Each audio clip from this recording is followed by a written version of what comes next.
Alrighty, y'all. So today's a good old leg day. We gone ahead and warmed up now. 55, 95, 145. Now I've got 185 on here. Just got to remember, this is only a 5-pound bar. So, because of the counterbalance. We're going to go ahead and judge how these feel at 185. And then that's going to determine if we're going to try to move up today. So we hit our 215 for 2 last leg day. So if this feels good here, we'll either make the jump to 225 or maybe we'll say screw it, just go for 235 because it'll make, it's just adding 25s back on here. So let's go ahead and see what we've got here.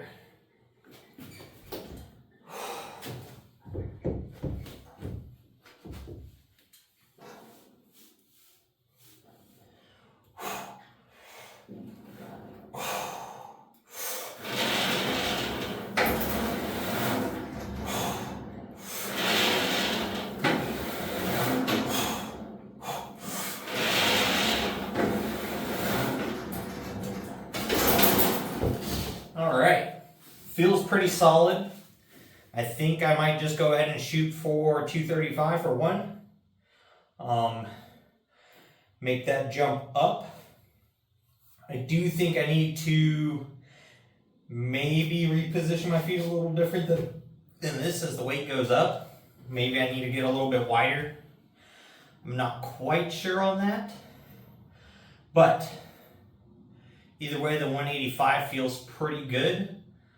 Don't have any lower back pain or stress yet. My right knee's not angry yet. So that is a plus sign that we are making some progress in our squats. So can't complain too much about that. So let me go ahead and take a little rest period. I'll get the 25s thrown on here. That'll make this 235. And then we'll go ahead and hit it.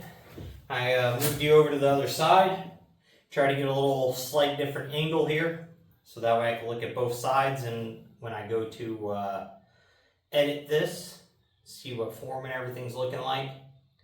But we've got 235 on here now. So I'm going to shoot for 1 here.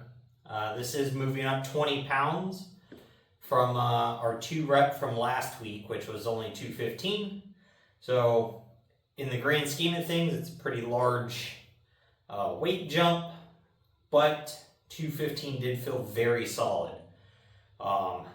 Nothing currently hurts. There's no strain in the lower back. My right knee isn't irritated. So this should be the correct time to try to move up the weight and see how we do here. So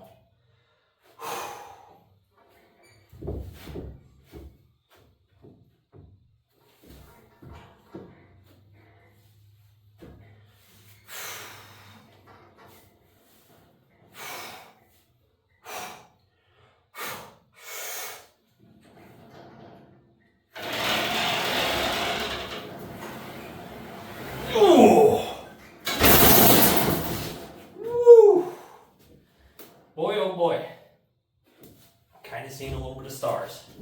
So that definitely felt very heavy, very, very heavy, but it felt strong, very solid. Don't think I could move up much more, maybe 5 pounds or something, but we're going to go ahead and call that just RPE 0.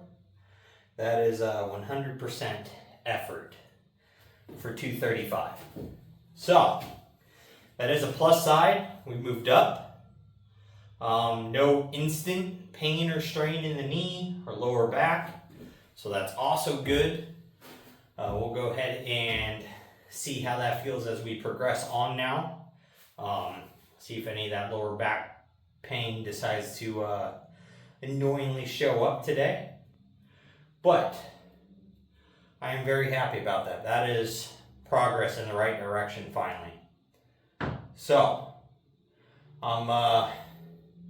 go ahead and get set up to do hack squats here. and then we'll get those going. So I'll bring you back for those. All right, so we've got our 110 pounds on here for the hack squat, like what we've been doing. This has been extremely effective at this weight for 3 sets of 8.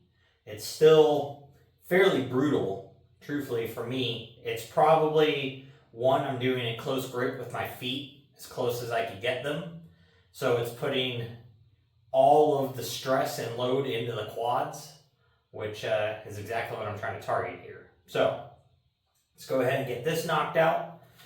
And man.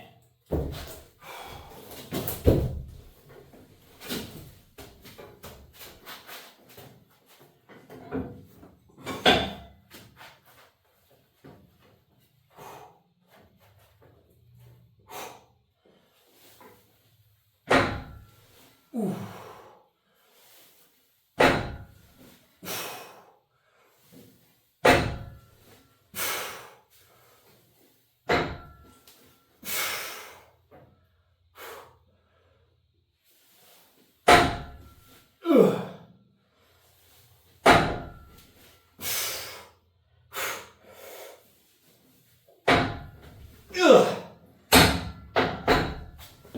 Holy crap, man. These are so brutal to me.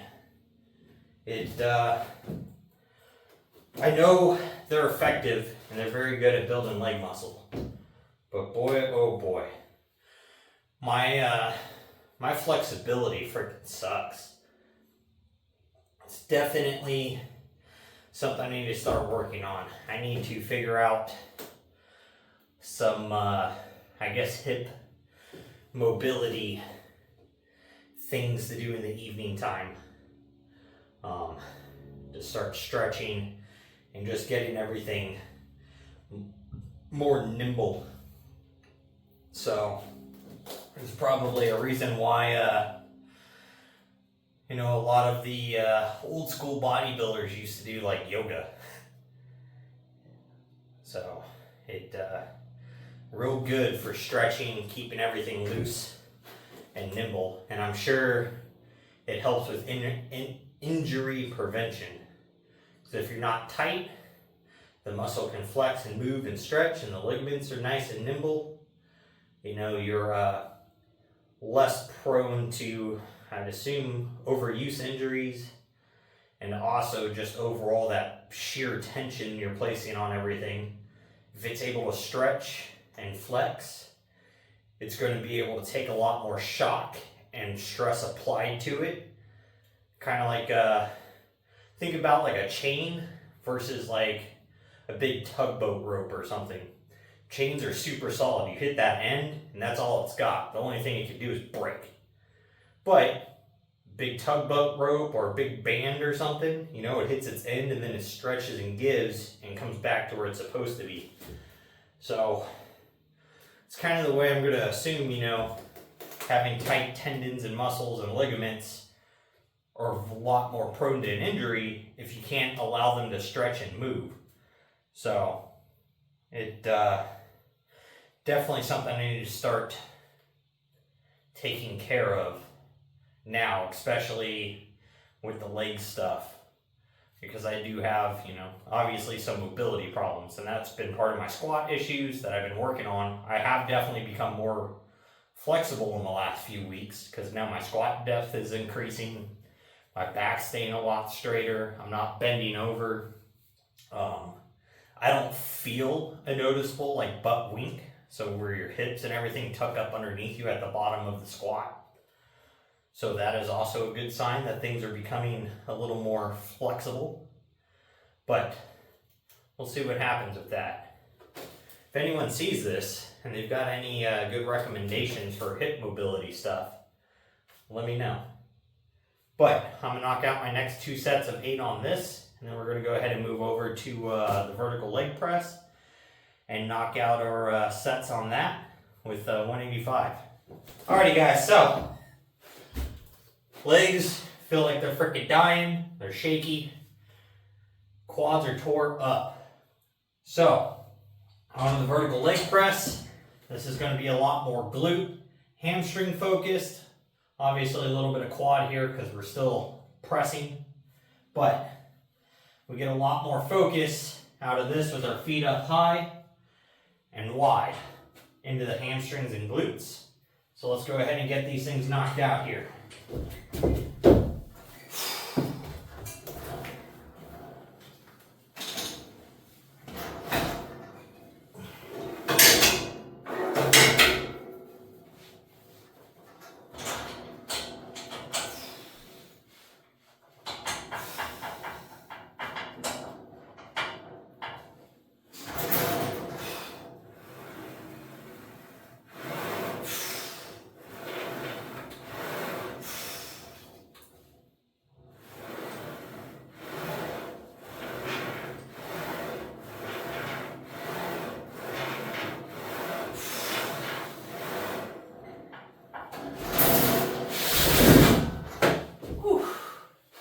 All right, so I've got 2 more sets of these. These are actually starting to feel pretty good. So next leg day, probably going to make a move up on these. We'll add 20 pounds to, we'll go to 205. But I'll judge that off of the last set. So I still got a couple more to do. And then we're going to go ahead and move on to calf raises. We're on to the vertical or the hack squat machine now, so that way we can go ahead and do our calf raises. We've got 220 pounds on here, so let's go ahead and hit these things.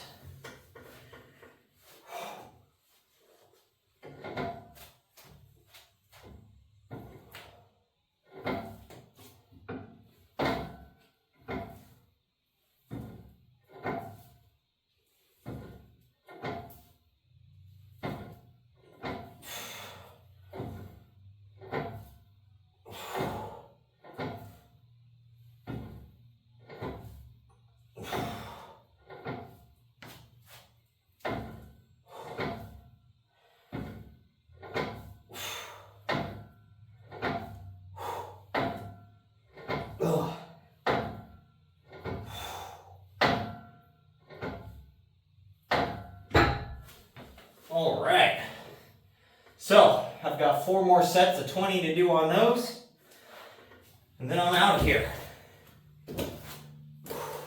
Man, so we've made progress in the squat. Feels like we've made a little bit of progress in the vertical leg press. The hack squats themselves, still brutal, still extremely hard to finish 3 sets of 8. I do have a little bit of knee soreness after doing these. Definitely it's because of flexibility. Everything's just tight. Like the front of my right knee, but the back of my left knee for whatever the outer tendon is there for one of the hammies gets a little bit tight when I do these like close, like feet close and push my knees way up over my toes.